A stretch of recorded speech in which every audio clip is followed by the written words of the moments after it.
요한복음 3장. 요한복음 3장.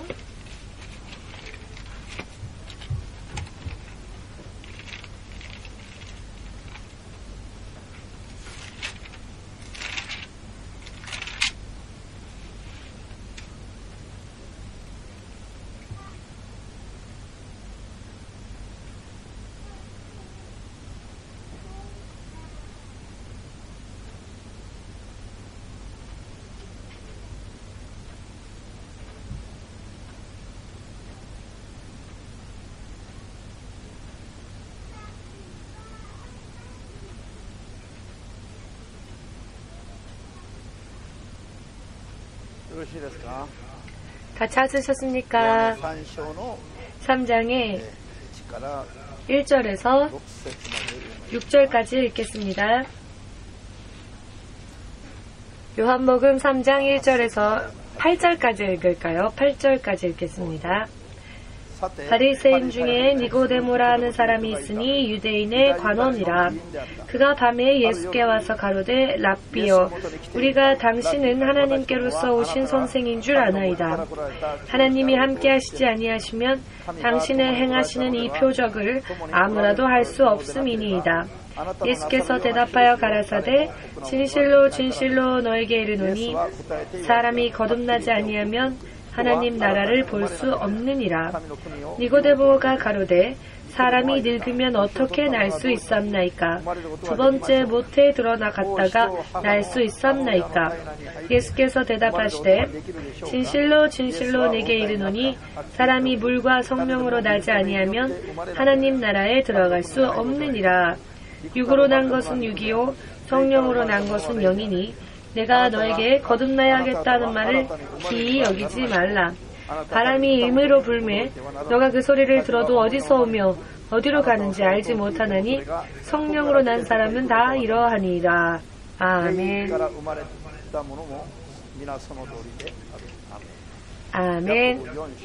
야고보서 4장 신약성경 4절, 야고보서 4장 4, 5절 읽겠습니다. 4장의 4, 5절 읽겠습니다.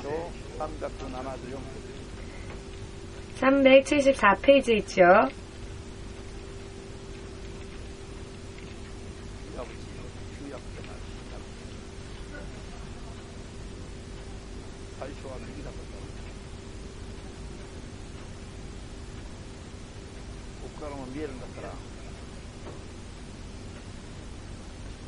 사장 4, 5절 야고보서 4장 4, 5절 374페이지 신약성경 374페이지에 있습니다.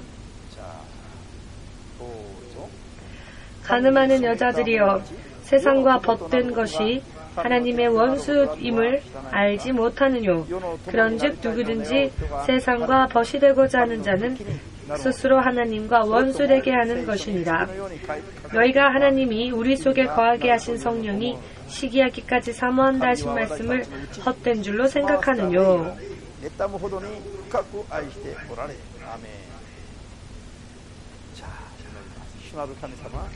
기도하겠습니다. 예수님, 오늘 이 시간도 성령의 역사하심과 인도하심 가운데로 모든 것을 맡기오니 주님 인도하여 주시옵고 주의 진리의 말씀을 진리의 성령을 통하여 낱낱이 깨달을 수 있게 하시옵고 마지막 시대를 맞이한 주님의 사랑하는 자녀들의 믿음 생활이 틀림이 없는 믿음 생활 될 수 있도록 흠이 없는 믿음 생활 될 수 있도록 이 시간부터 더욱더 굳건한 믿음 위에 서고 진리 위에 서고 주 예수의 마지막 나팔 소리를 어느 한 사람이라도 놓치는 사람이 없도록 남겨지는 자가 없도록 돌연히 어느 한순간이 찾아온다 할지라도 반드시 들림받아 구원받고 공중에서 예수님과 영원히 다시 만날 수 있도록 예수님 축복하여 주시옵소서. 예수 그리스도의 거룩하신 이름으로 기도하옵나이다. 아멘. 할렐루야. 오늘은 화해에 대해서 공부하겠습니다. 성령의 역사시대 그 하나님과 화해. 하나님이 우리와 화해하시기 위해서 하나님이 어떤 일을 하셨습니까? 하나님은 예수 그리스도를 십자가 위에 못 박으셨습니다.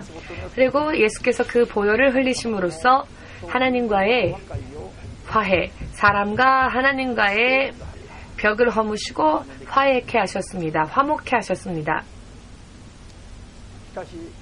그렇지만 하나님과 화해하고 하나가 되고 화목게 되는 그 길을 예수께서는 피를 흘리시면서 여셨습니다.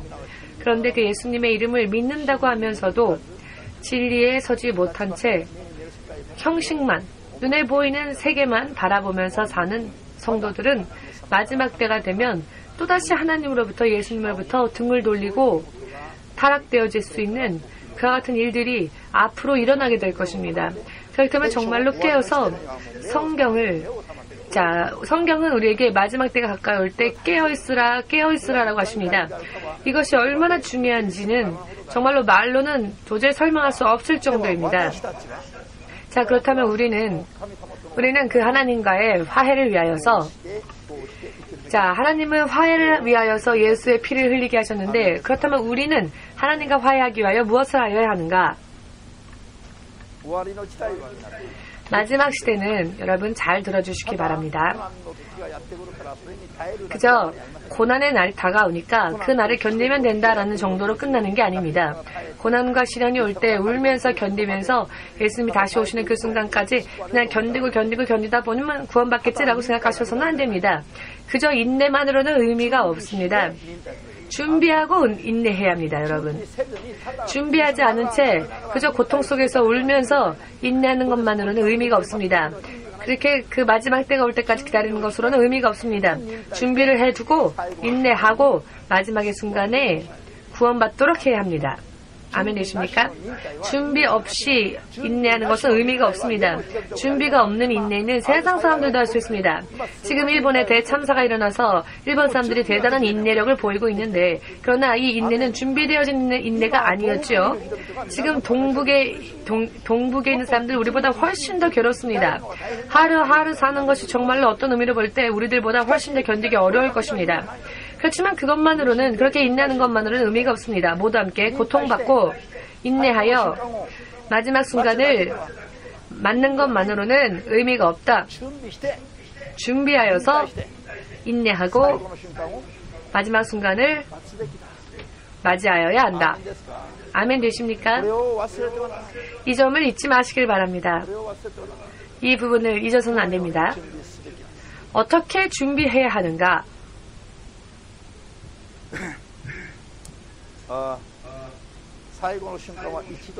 마지막 순간은 단 한 번 옵니다. 두 번이고 세 번이고 마지막이 오는 게 아닙니다. 한 번 예수께서 공중으로 재림하실 때 그때 그 나팔 소리를 못 들으면 그 후에는 99.9% 구원받기 어려워지게 될 것입니다. 단 한 번 오는 공중 재림은 미리 우리에게 그 소식을 전해주지 않습니다. 그때와 시기는 모릅니다. 두 번째 재림하실 때는 우리는 압니다. 왜냐하면 공중재림이 있으면 7년 후에 예수께서 지상재림을 하시니까. 공중재림이 있고 난 후에 세상에는 7년 대환란이 있고 7년이 끝나면 대환란이 끝나면 다시 지상에 오시는 것을 알 수 있으니까. 또한 예수께서 지상 재림하는 것은 준비하지 못한 사람도 눈으로 보는 모습으로 예수께서 재림하시니까 그때는 알지만 공중 재림, 처음 공중으로 재림하시는 모습은 아무도 안 보입니다. 다만 나팔의 소리를 들을 수 있는 영의 귀가 있는 사람만이 그것을 알 수 있습니다. 이것이 중요한 것입니다. 하나님과의 화해, 화목, 성령이 우리에게 맺어주시는 열매 가운데에 화해, 화목의 열매가 있습니다. 갈라디아서 5장 17절에서 20절 말씀 가운데에 성령이 우리에게 맺게 해주시는 9가지의 열매가 있음을 소개하고 계시죠. 이 모든 것을 전부 다 열매 맺고 그리하여 하나님과 하나가 되는 것, 하나님과 화해라고 하는 것은 하나님과 하나가 되는 것을 뜻합니다. 하나님의 마음, 하나님의 마음에 합당한 사람이 되는 것이 하나님과 화해하는 사람입니다. 그렇기 때문에 성령이 맺게 해주시는 열매 가운데에서 화해의 열매, 화목의 열매는 그 이후에 8가지 열매를 다 포함하여서 비로소 다 이 8가지 열매를 다 맺고 난 후에 비로소 이 화해의 열매는 하나님의 마음에 완전히 합당한 자가 되어서 화해케 되어지는 것입니다. 그렇기 때문에 화해의 열매는 전체적인 것을 포괄하는 그런 열매입니다. 부분적인 열매가 아니라 화해가 포함하는 것은 의미가 넘습니다. 부분적으로 이것만, 부분적으로 열매를 맺는, 그래서 하나, 두 개 열매 맺는 것만으로는 하나님과 전적인 화해를 할 수 없습니다. 아직도 흠이 있고 틈이 있으니까요. 전체적인 뜻을 이 화해가 포괄합니다. 어디를 보아도, 어느 각도에서 보아도, 어떠한 일을 하여도 하나님의 뜻에 완전히 합당한 이와 같은 열매를 맺는 것이 하나님과의 화해의 열매를 맺는 자입니다. 즉 하나님과 하나가 되는 것입니다. 믿으시기를. 그렇기 때문에 마지막 시대를 사는 성도들은 화해의 열매를 맺으며 믿음을 어떻게 하느냐? 하나님과 하나의 마음을 품고 하나님의 뜻에 합당한 자가 되어 믿음을 완성시키는 필요성이 있습니다. 아멘.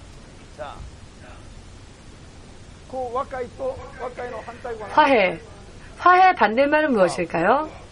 불화이겠죠. 하나가 되지 못하는 것은 불화입니다. 이것을 사람에게 초래하는 것은 마귀죠. 마귀는 갈등을 일으키게 하고 싸우게 합니다. 어느 쪽을 택해야 할 것인가, 어느 쪽을 섬길 것인가, 이쪽으로 갈 것인가, 저쪽으로 갈 것인가, 이와 같은 갈등 가운데에서 하나님과 벽을 가르게 만드는 것이 마귀이고 하나님께 돌아오게 하는 것이 성령님이십니다. 이와 같은 가운데에서 우리들은 항상 싸우고 있죠. 또 싸워야만 합니다. 여러분, 지금 우리가 말씀 읽은 것처럼 야고보서 4장 4절에 세상을 사랑하는 자, 세상과 벗된 자, 세상과 벗이 되는 자는 하나님의 원수가 된다. 하나님의 원수가 된다. 너무나 극단적인 개념이라 할 수 있겠습니다. 극단적이죠. 요한계시록 3장 말씀에도 나옵니다만 너무나도 극단적입니다. 차갑던지 뜨겁던지 어느 쪽이든지 확실하게 하라. 천국이냐 지옥이냐 확실하게 하라. 중간 단계, 미지근한 단계는 하나님이 허락하지 않으십니다. 믿으십니까? 최종적으로 우리는 어느 쪽인가 하나를 택해야 합니다. 지옥 갈 것인가, 천국 갈 것인가입니다. 중간 단계란 없습니다. 지금은 중간 단계가 있지요. 천국과 지옥 사이에 무엇이 있습니까? 낙원이 있고 음부가 있으니까요. 그 후에 이 세상도 존재합니다. 세상이 존재하고 낙원이 있고 음부가 있고 그 다음에 천국과 지옥이 마지막으로 갈라지겠죠. 최종적으로 이렇게 갈라지게 될 것입니다. 지금은 중간 단계가 있다 할지라도 후에는 결코 중간 단계란 없습니다. 지금 중간 단계가 있다라고 할지라도 음부에 내려간 자는 이미 지옥행이 결정되어진 자입니다. 믿으십니까? 이것이 현실입니다. 지금 우리가 너무나 힘들게 살고 있는 이 세상은 그러나 스타트라인과 마찬가지입니다. 어머니의 태에 있는 태아를 생각해 보십시오. 어머니의 뱃속에 있는 태아를, 어머니의 배 안에 있는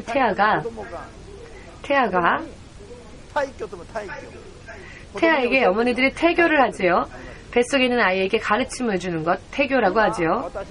지금 우리가 믿음 생활을 하는 것은 뱃속에 있는 태아가 태교를 받는 것과 마찬가지입니다. 뱃속에 있는 아기가 세상 바깥에 이 세상의 것을 태교로 가르침을 받을 때 과연 그 태아가 얼마 정도 이해할 수 있을까요? 아무리 어머니가 배 안에 있는 아기에게 알려주어도 아기들은 잘 못 알아들을 것입니다. 잘 못 알아듣는 그런 수준일 것입니다. 지금 우리가 천국에 대한 것, 지옥에 대한 것을 공부하는 것은 사실 이와 비슷한 감각일지 모릅니다. 그렇기 때문에 하나님을 섬기는 자의 숫자가 너무나도 적은 것이고 대부분의 사람들이 세상과 벗이 되고자 합니다. 세상 사람들이 거의 대부분이 세상과 벗이 되고자 하며 하나님을 섬기는 길을 걸으려고는 하지 않는 이유가 태아에 있는 아이에게 아무리 이 세상에 있는 것을 가르쳐도 이해하지 못하는 것과 마찬가지인 것이죠. 태아는 이 세상이 보이지 않으니까요. 지금 이 세상을 사는 사람에게 천국과 지옥이 또한 마찬가지로 보이지 않지요. 그래서 그렇습니다. 그렇기 때문에 생활의 중심이 천국을 향하여서가 아니라 세상을 향해 있는 것입니다. 이것이 중요한 것입니다. 이것이 너무나 심각한 것이죠. 이와 같은 부분들을 우리가 지식으로 알므로써 뛰어넘어가지 않으면 안 됩니다. 태 안에 있는 아기가 뱃속 바깥의 세상을 모른다고 해서 안 나온다면 모르겠지만 바깥 세상을 몰라도 10개월이 되면 기한이 차면 태아의 아기는 모태에 있는 어머니의 태 안에 있는 아기는 태어나야 하죠. 그런데 태어났는데 태어난 곳이 막상 본이 저주받은 곳이라면 어떻게 하겠습니까? 여기서 여기로 태어났다 할지라도 사람은 120년 정도 이상은 살 수 없습니다. 이 육신의 인생이 끝이 나면 천국이냐 지옥이냐로 갈라집니다. 이렇게 사람의 인생에는 단계가 있죠.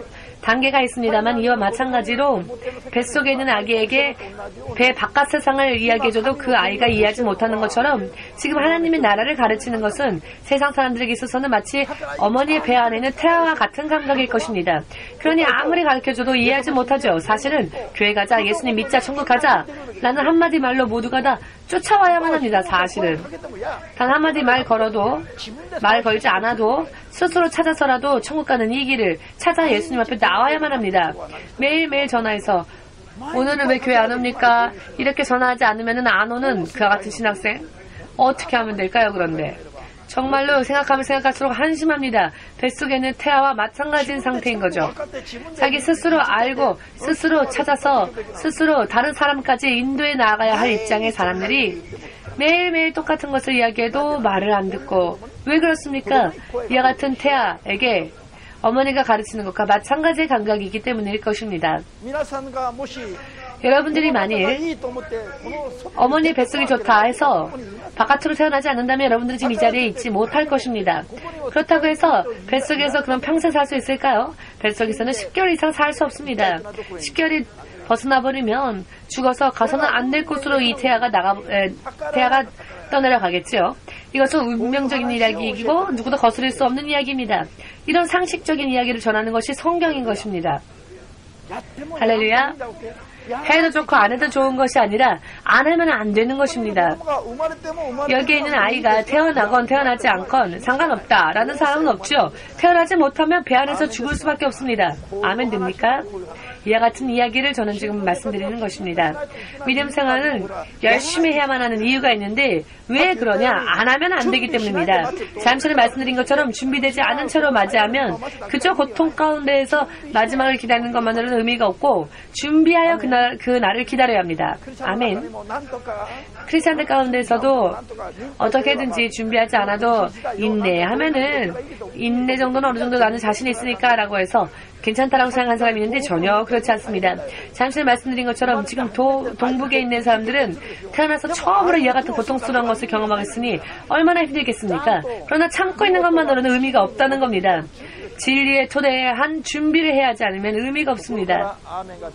마음으로부터 아멘을 하실 수 있는 여러분들 되시기를, 아멘 하셨다면 영적인 준비를 하시는 분들이 되시기를 예수님의 이름으로 축복합니다. 이 세상과 벗이 되는 것은 하나님의 원수가 되는 것이다. 5절에도 나와 있습니다만 하나님께서는 우리들 가운데 거하게 하신 성령님이 시게 하실 정도로 하나님께서 우리를 사랑하신다고 하십니다. 하나님께서는 우리가 세상을 향해 나아갈 때 우리는 하나님의 원수가 되어버리는데, 왜냐하면 하나님은 우리의 육신 안에 거하게 하신 영, 우리의 영을 얼마나 하나님이 우리를 사랑하시는가, 쉬게 하시기까지 사랑하십니다. 여러분,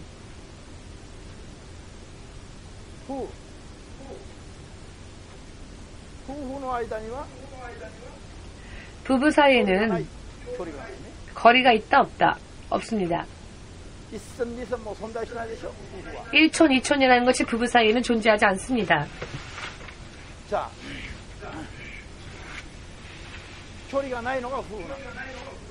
거리가 이와 같이 없는 일심동체라고 하여서 일심동체를 부부라고 합니다.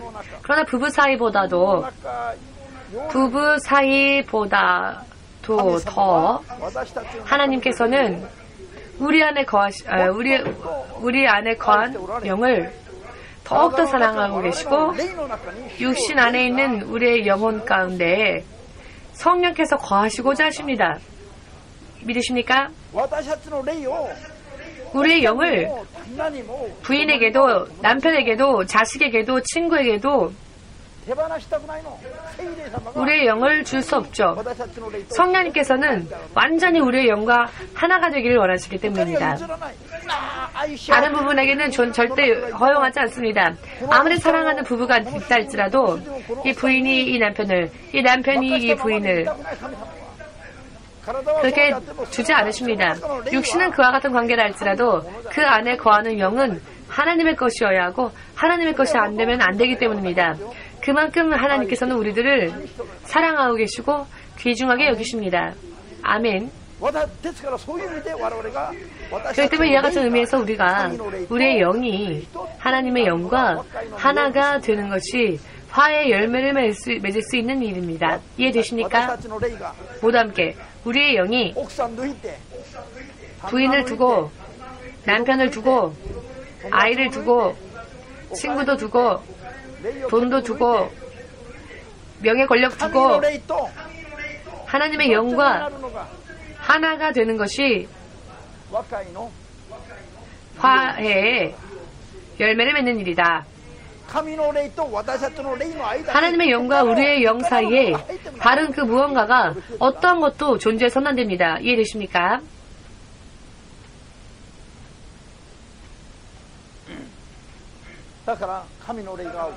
그렇기 때문에 하나님의 영이 우리 안에서 우리의 영이 우리의 생각과 우리의 마음과 우리의 뜻이 하나님과 하나가 되어서 우리의 영 가운데 우리의 마음이 우리의 영혼까지조차 모두 함께 영혼, 마음, 육신, 정신, 기분, 감정까지 하나님의 영과 하나가 되기를 하나님은 원해하신다.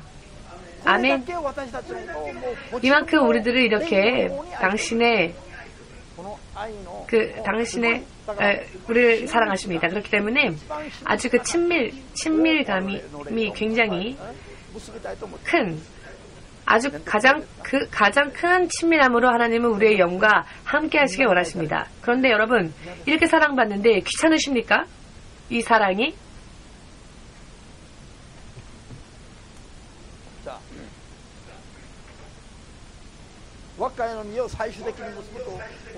화해의 열매를 최종적으로 맺게 되면 우리의 영이 하나님의 영과 하나가 될 수 있습니다.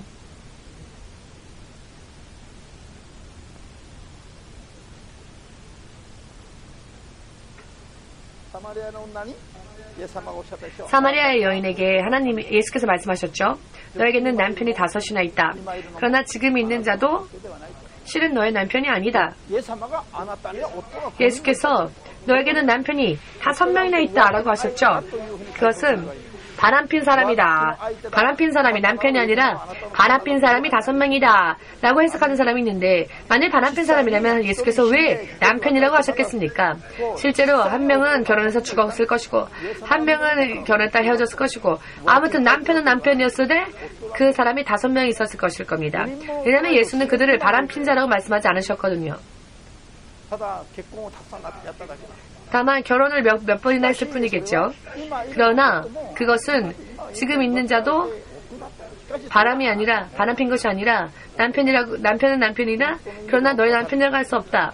진정한 의미에서의 남편은 누구냐? 진정한 의미에서의 남편은 누구냐? 예수님이기 때문입니다. 사마리아의 여인에게 있어서 하나님은 남편을 인정하지 않으셨죠? 왜냐하면 예수님이야말로 진정한 남편 되시니까요. 이해되십니까?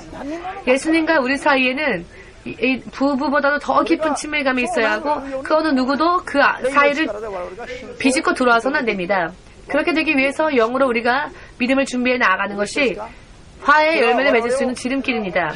이것은 우리를 결박하고 얽매이고 족쇄 채우고 힘들게 하기 위해서가 아니라 다른 그 어느 어떤 존재에게도 우리를 넘기지 아니하시고 예수님의 것으로 하기 위한 사랑입니다. 그런데 지금은 사실 여러분 잘 이해가 안 되시죠? 예수님의 사랑이. 지금 육신에 우리가 거하고 있으니 그 예수님의 사랑을 우리가 직접적으로 잘 알지는 이해하지는 못할 것입니다. 그렇기 때문에 할 수만 있거든 예수님과 동떨어져서 지내려고 하는 사람들 있죠? 신학생임에도 불구하고 월요일은 좀 쉬게 해주세요. 그럼 영원히 쉬면 어떻습니까? 계속 일주일 내내 쉬면 어떻습니까? 할 수만 있거든 예수님과 조금 좀 떨어졌으면 좋겠습니다. 좀 휴가 받고요. 예수님은 어떠실까요? 예수님은 할 수만 있거든 우리와 예수님 사이에 그 어느 누구도 비집게 하지 못하게 하시고 가장 우리 한 사람 한 사람 각각의 한 사람 한 사람과 친밀하게 지내고자 하십니다. 그런데 우리는 한 시간이라도 하루라도 예수에게 떨어져서 좀 지내려고 하지요. 깨달아야 합니다. 예수께서 어떠한 사랑을 우리에게 베푸셨는지를. 자,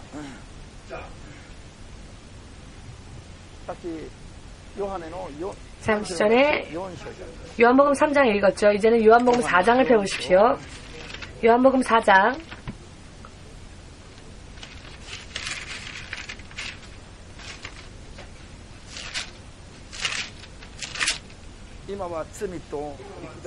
지금은 죄와 육신의 생각, 감각에 방해받고 있기 때문에 그렇습니다만은 지금의 육신을 우리가 벗고 보면 예수님과 정말로 항상 함께 있는 것이 얼마만큼 멋진 것인가를 그때는 정말 설교가 필요 없습니다. 설교할 필요도 없습니다. 스스로 알 수 있으니까요. 할렐루야. 예수님과 함께하는 것이 밀착해 있는 것이 얼마나 행복인지를 육신을 벗으면 우리가 누구의 설교를 듣지 않아도 알 수 있게 되기 때문입니다. 지금 자 그것을 믿으시길 바랍니다. 그 사실을. 요한복음 4장 23절 24절 읽겠습니다. 23, 24절 읽습니다. 아버지께 참으로 예배하는 자들은 신령과 진정으로 예배할 때가 오나니 곧 이때라. 아버지께서는 이렇게 자기에게 예배하는 자들을 찾으시느니라. 하나님은 영이시니 예배하는 자가 신령과 진정으로 예배할지니라. 아멘. 하나님은 어떤 분이십니까? 하나님은 영이십니다. 하나님은 영이십니다. 그 하나님의 영이 우리의 영을 가장 당신의 가까운 곳에 두고자 하십니다. 그 어느에게도 우리를 양보하지 않으십니다. 아멘. 여러분들이 사랑하는 사람이 사랑하는 사람 혹은 사랑하는 무언가 중요하게 여기는 존재가 여러분의 곁으로부터 멀리 떨어지는 것이 좋으십니까? 아니면 그 어느 누구도 그 사이를 비집고 들어오지 못하게 가장 가까운 곳에 두기를 원하십니까? 이 점을 생각하면 여러분들도 이해가 빠르게 되실 것입니다. 자, 장집사님에게 물어봐야 이것은 해답이 나올 것 같은데요. 할 수만 있거든 영주자매를 먼 곳에 두고 싶습니까? 아니면 가장 가까운 곁에 두고 싶으십니까? 두 사람 사이에 누군가가 끼어들어도 좋습니까? 혹은 끼어들지 말아야 합니까?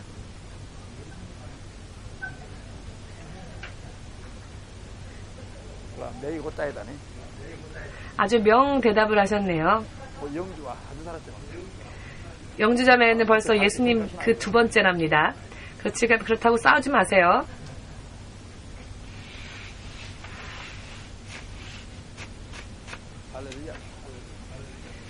할렐루야입니다. 자, 그렇다면 사람끼리만 생각합시다. 예수님 빼고 사람끼리, 사람만 있을 때 물론 예수님은 그렇게 우리가 보셔야 하는데, 자, 사람 가운데 영주를 가장 사랑하죠. 그렇다면 멀리 두고 싶습니까? 아니면 곁에 두고 싶습니까? 사람 세계에서 영주자매님과 장집사님 사이에 누군가가 끼어들어도 좋습니까? 안 됩니까?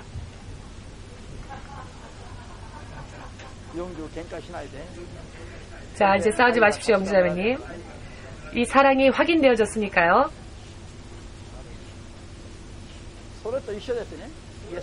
이와 마찬가지입니다. 예수님께서 우리를 가장 사랑하고 계시기 때문에 우리 한 사람 한 사람과 예수님 사이에 그 어떤 존재, 세상의 그 어떤 사람, 세상의 그 어떤 것이 들어오기를 원치 아니하십니다. 우리를 주님 안에 품기를 원하시기 때문입니다. 이것이 하나님의 사랑입니다. 아멘. 이것이 하나님의 사랑입니다. 라이타상. 아멘 되십니까? 이 일이 좀 바쁘니까 좀 참아주세요. 하나님께 그렇게 할 수 있겠습니까? 자, 그렇다면 가십시오. 자유입니다. 그렇지만 자기가 스스로 어떻게 하느냐, 하나님과 가장 가까운 곳에 있을 수 있도록, 아니 하나님과 하나가 될 수 있도록 사실 개개인이 그렇게 해야 합니다.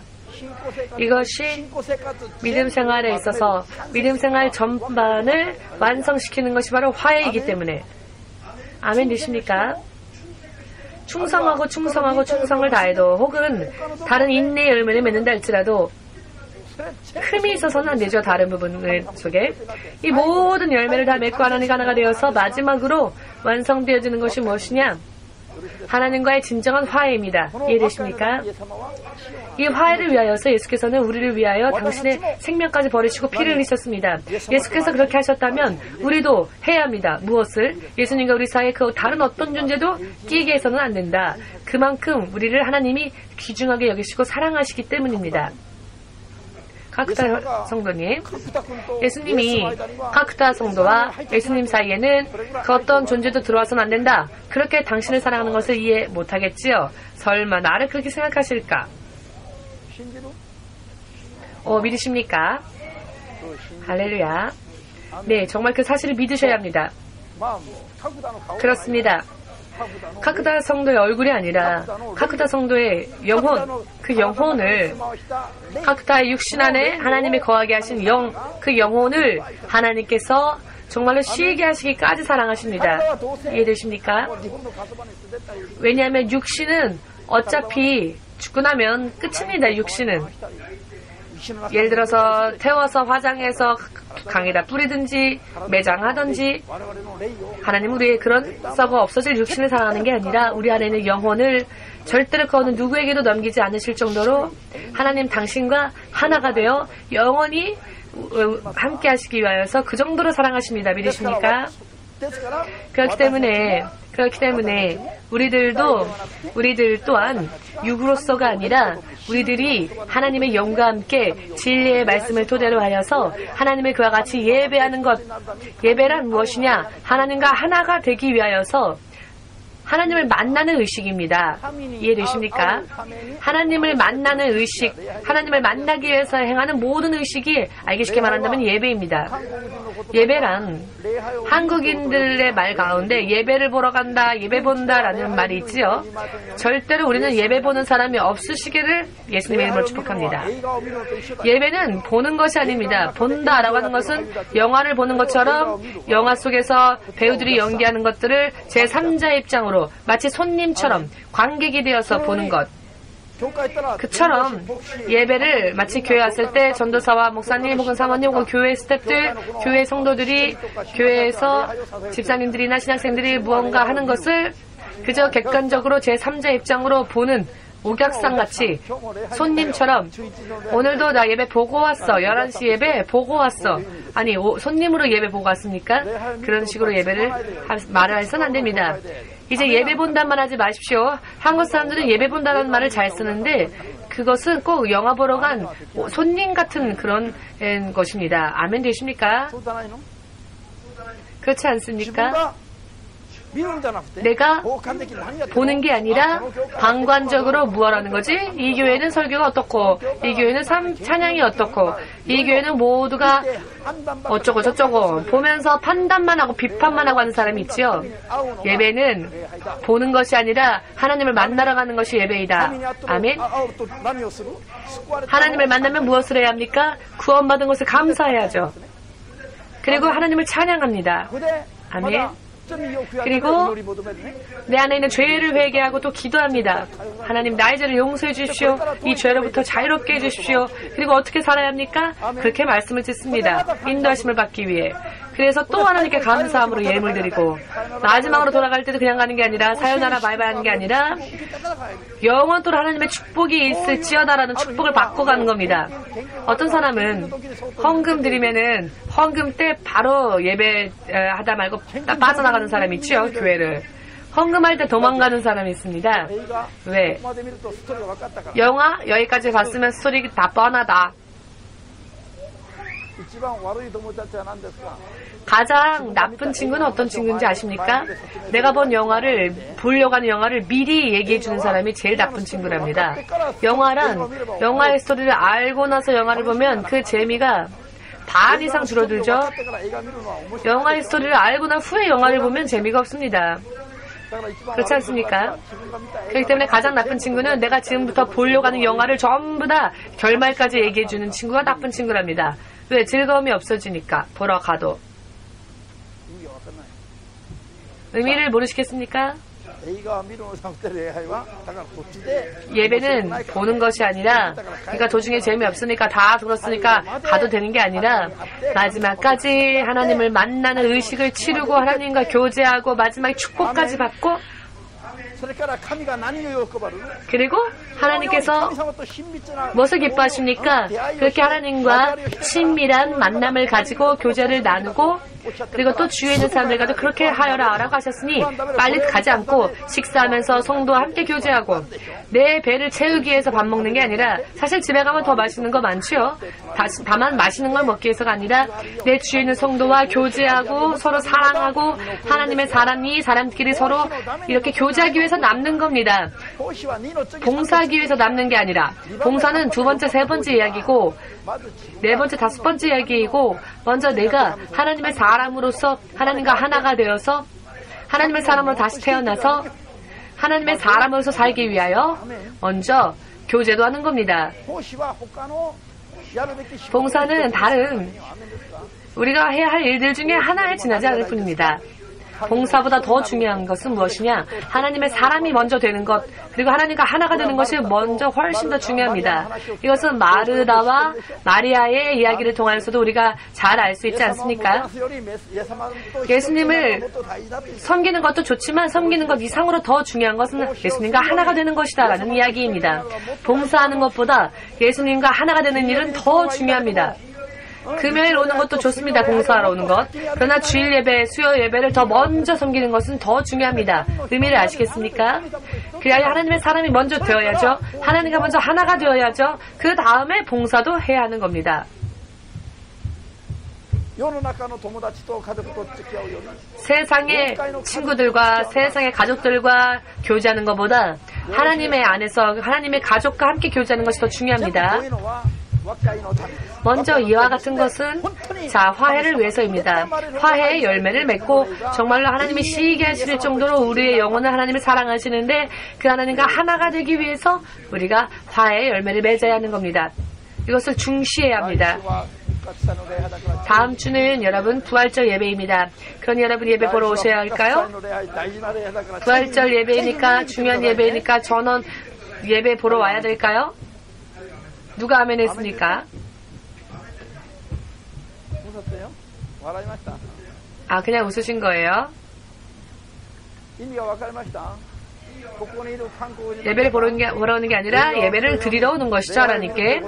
여러분, 특히 한국 여러분, 영화 보듯이 예배 본다라는 말을 버리십시오. 아멘?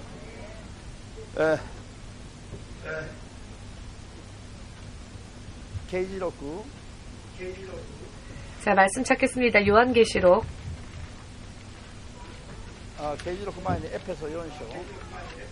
먼저 에베소서 4장 찾아보고 읽겠습니다. 요한계시록은 에베소서 4장. 에베소서 4장. 갈라디아서 뒤에 있지요. 313페이지, 신약성경 313페이지에 있습니다. 에베소서 4장.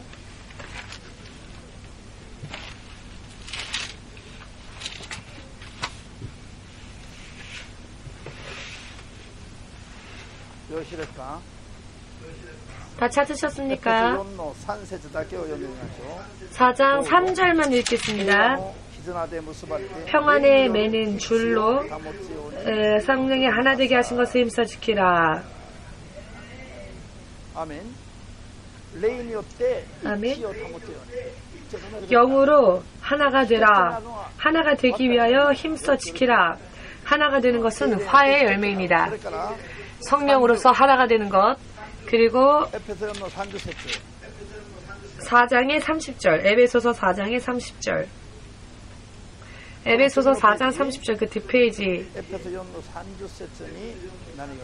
4장 30절. 자, 무슨 말씀이 기록되어져 있습니까? 크게 함께 읽을까요? 하나님의 성령을 근심하게 하지 말라. 그 안에서 너희가 구속의 날까지 인치심을 받았느니라. 아멘. 우리가 예수님을 어느 한순간, 예수님을 우리가 영접한 순간은 물론 모두가 다 다른 시간이지요. 다른 때입니다. 성도가 된 시기는 모두 다 각자 틀립니다. 어떤 사람은 12년 전에, 어떤 사람은 5년 전에, 우리 교회는 50년 전에 예수를 믿었어요 라는 사람이 있는가 하면 올해 예수를 믿은 사람도 있습니다. 이와 같이 예수를 영접한 시기는 다 틀리죠. 그러나 어느 한순간 예수님을 영접하고 하나님의 사람이 된 그 믿음이 하나님의 나라에 가서 완전히 이 세상을 떠나서 거룩해진다라고 하는 것은 죄로부터 완전히 자유로워져서 하나님의 나라로 가는 날입니다. 마지막 날. 아멘. 그 날까지 우리의 믿음이 보증되어집니다. 이 사람은 틀림없이 반드시 천국에 가는 자, 예수의 이름을 영접한 자, 이렇게 보증되어지는데, 보증되었다 할지라도 자, 죄를 또 지으면 안 되니까 이때 우리에게 필요한 게 성령과 함께 맺어지는 겁니다. 아멘. 즉 성령과 함께 가는 것이 중요하다라는 뜻입니다. 그렇기 때문에 성령님을 근심케 하지 말라. 성령을 근심케 하면 성령이 우리를 보증하시는 것이 아니라 우리를 보증하지 않으십니다. 역사하지 않으십니다. 성령께서 성령의 불을 소멸케 하십니다. 성령의 불이 소멸된다는 것은 무엇입니까? 우리를 지키시는 역사를 하지 않으신다는 것입니다. 모두 함께. 성령의 불을 소멸하는 것은 우리를 보호하시는 역사를 하나님께서 그만두신다는 것이다. 불처럼, 불꽃처럼, 구름처럼, 안개처럼, 바람처럼 역사하는 것은 직접적으로 역사하는 것은 성령이 아니라 성령의 명령을 따라 움직이는 천사들이다. 여러분, 성령이 불이십니까? 성령이 불꽃이십니까? 성령이 구름이십니까? 성령이 바람입니까? 성령이 안개입니까? 그렇지 않습니다. 성령이 명령하여 역사하실 때 그 명령을 받들고 실제로 일하는 자들이 천사들인데 천사들이 역사할 때 그와 같은 모습으로 나타날 수 있습니다. 자, 그러니 성령의 불이 끊쳐진다라는 것은 성령이 명령하여 역사하는 천사들의 일들이, 불꽃처럼 보이는 천사들의 일들이 끝난다는 것입니다. 왜 그러냐? 성령을 근심시키게 하면 그렇게 된다라는 것입니다.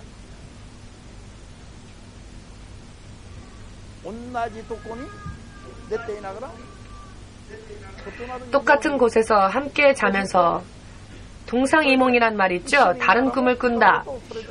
같이 있으면서도 다른 일들을 서로 생각하고 같은 입을 덮어도 각각이 다른 생각을 하고, 이와 같이 예수님과 함께 있다, 성령과 함께 있다 하면서도 성령님의 마음에 내 마음을 합하여 함께 걸어가려고 하지 않은 채 항상 마음속에 육의 생각을 품고 다른 것을 생각하고 하면 성령께서 근심하십니다. 왜냐? 성령은 우리의 모든 마음을 다 꿰뚫어 보시니까요. 그렇기 때문에 성령의 근심을 하게 되면 이번에는 성령이 천사에게 명령하지 않으시기에 천사가 역사하지 않습니다. 이것은 성령의 불을 소멸시키는 겁니다. 모두 함께 성령을 근심시키게 하면 화해의 열매를 맺을 수 없다. 아멘 되십니까? 성령을 근심케 해서는 안 됩니다. 오늘도 이아버지 성도가 교회에 안 나타나는데 선극의 연습도 있고 이것저것 할 게 많은데 왜 그럴까? 이아버지 형제 때문에 제가 계속 근심합니다. 왜 그럴까? 전화해도 받지도 않고 전원도 들어가 있지 않고 그러면 슬픕니다. 도와주고 싶어도 이렇게 되면 도와줄 수가 없습니다. 성령 또한 마찬가지이시다라는 것을 깨달으시길 예수님의 이름으로 축복합니다. 그때 기뻐. 제가 기다리고 있었습니다. 이렇게 역사하는 건 마귀입니다. 이럴 때 기뻐 역사하는 것은 오직 마귀일 뿐입니다. 어제는 전화로 저에게 아주 폭언을 퍼부었습니다. 저에게 마치 야쿠자처럼 욕설을 퍼붓고 하고 싶을 정도로 마음이 아주 초조해지기 시작했다. 그래? 하려면 해봐. 여기는 센다이가 아니라 동경이다. 욕하고 싶으면 욕해봐라. 제가 그런 얘기를 했습니다. 전화로. 센다이면 제가 못 쫓아가는데 네가 동경에 있으니 아다치라도 날아갈 수 있다. 내가 30분 만에. 의미를 아시겠습니까? 다시 한번 성령을 근심케 하지 말라. 성령을 근심케 하면 성령의 불이 소멸된다. 성령의 불이 소멸된다는 것은 성령이 명령하시는 천사의 역사가 이루어지지 않게 된다는 것이다. 아멘 되십니까? 그렇게 되면 자기 스스로 자기의 믿음을 스스로 책임져야 하는데 내 육의 힘으로 어떻게 내 믿음에 책임을 질 수 있습니까? 성령의 도우심이 없이. 아멘 되십니까? 이와 같은 의미입니다. 자, 이번에는 요한계시록 19장.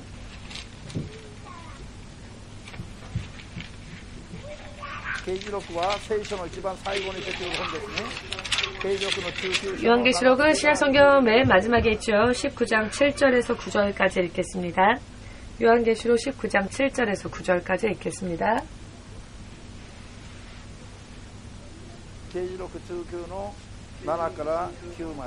19장 7절에서 9절까지 419페이지에 있습니다. 할렐루야. 주 우리 하나님 곧 전능하신 이가 통치하시도다. 우리가 즐거워하고 크게 기뻐하여 그에게 영광을 돌리세. 어린 양의 혼인기약이 이르렀고 그 아내가 예비하였으니 그에게 허락하사 빛나고 깨끗한 세마포를 입게 하셨은즉 이 세마포는 성도들의 옳은 행실이로다 하더라. 9절. 천사가 내게 말하기를 기록하라. 어린 양의 혼인잔치에 청함을 입은 자들이 복이 있도다 하고 또 내게 말하되 이것은 하나님의 참되신 말씀이라 하기로. 아멘. 어린 양. 예수님이 마치 어린 양처럼 이 세상에 오셔서 화목제가 되셔서 그 피를 흘리시고 번제물처럼 하나님께 드려져 사람과 하나님과의 화해가 이루어졌습니다. 그 후에 예수님은 어린 양과 같이 우리의 신랑이 됩니다.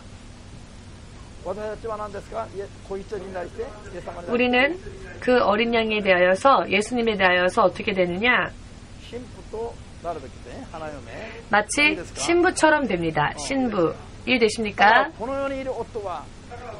그렇기 때문에 이 세상에 있는 남편들은 실제로 진짜 남편이 아닙니다. 예수님이야말로 우리의 남편이고요. 이 세상에 있는 부모는 실제로 진짜 우리의 부모가 아닙니다. 참된 부모는 하나님이십니다. 이 세상에 있는 선생님도 참된 선생님이 아닙니다. 왜냐하면 예수님이야말로 진정한 영원한 선생님이시기 때문입니다. 자, 우리 신자가, 우리 성도가 예수님의 신부처럼, 예수님의 신부로서 우리가 예비해야 합니다. 예비가 되어지면 세마포를 입게 되는데 이 세마포는 스스로 입는 것이 아니라 인정되어진 자에게 주어지는 옷입니다. 이해되십니까? 스스로 이 세마포를 입는 것이 아닙니다. 자기 마음대로 자기 멋대로 입고 싶어도 입을 수 없습니다. 예수께서 인정하시고 우리를 입히실 때 입을 수 있습니다. 그래서 입혀진다라는 것입니다. 입게 하셨다. 즉 예수께서 그렇게 하실 때 입을 수 있다는 겁니다. 그런데 인정되어지지 않는 자는 입을 수 없습니다. 이와 같이 우리가 남편이 있다 할지라도 선생님이 있다 할지라도 부모가 있다 할지라도 예수님 사이에 그와 같은 존재들이 있어서는 안 됩니다. 예수야말로 우리의 진정한 선생님 되시고 우리의 진정한 아버지 되시고 우리의 진정한 남편 되기 때문입니다. 그 예수님의 신부처럼 우리가 취급되어지고 있으니 이 사이엔 그건 어떤 존재도 들어가서는 안 된다. 허락되어지지 않는다라는 그와 같은 관계처럼 우리는 하나님 앞에 우리 자신을 그렇게 예비하여야 한다라는 것입니다. 마지막으로 마태복음 25장 신약성경 마태복음 25장 1절에서 13절까지 읽고 마치겠습니다. 43페이지 신약성경 신약 성경 43페이지에 있습니다. 다 찾으셨습니까? 25장 1절에서 13절까지 읽겠습니다. 그때 천국은 마치 등을 들고 신랑을 맞으러 나간 10처녀와 같다 하리니 그 중에 5은 미련하고 5은 슬기 있는지라. 미련한 자들은 등을 가지되 기름을 가지지 아니하고 슬기 있는 자들은 그릇에 기름을 담아 등과 함께 가져갔더니 신랑이 더디 오므로 다 졸며 잘세. 밤중에 소리가 나되 보라 신랑이로다 맞으러 나오라 하매 이에 그 처녀들이 다 일어나 등을 준비할세. 미련한 자들이 슬기 있는 자들에게 이르되 우리 등불이 커져가니 너희 기름을 좀 나눠달라 하거늘 슬기 있는 자들이 대답하여 가로되 우리와 너희의 쓰기에 다 부족할까 하노니 차라리 파는 자들에게 가서 너희 쓸 것을 사라 하니 저희가 살아간 동안에 신랑이 오므로 예비하였던 자들은 함께 혼인잔치에 들어가고 문은 닫힌지라. 그 후에 남은 처녀들이 와서 가로되 주여 주여 우리에게 열어주소서. 대답하여 가로되 진실로 너희에게 이르노니 내가 너희를 알지 못하노라 하였느니라. 그런즉 깨어있으라. 너희는 그 날과 그 시를 알지 못하느니라. 아멘.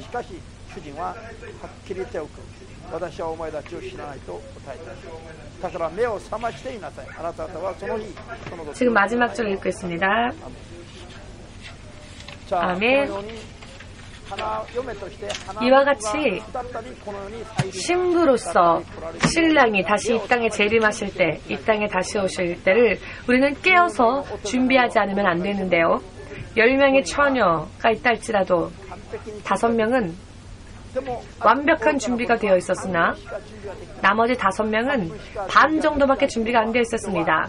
반 정도밖에 준비되어지지 않은 사람은 신랑이 오기 전까지는 괜찮았는데요. 막상 신랑이 온 그 순간에는 남겨주고 말았습니다. 이것이 마지막 때에 대한 경고의 말씀이십니다. 아멘.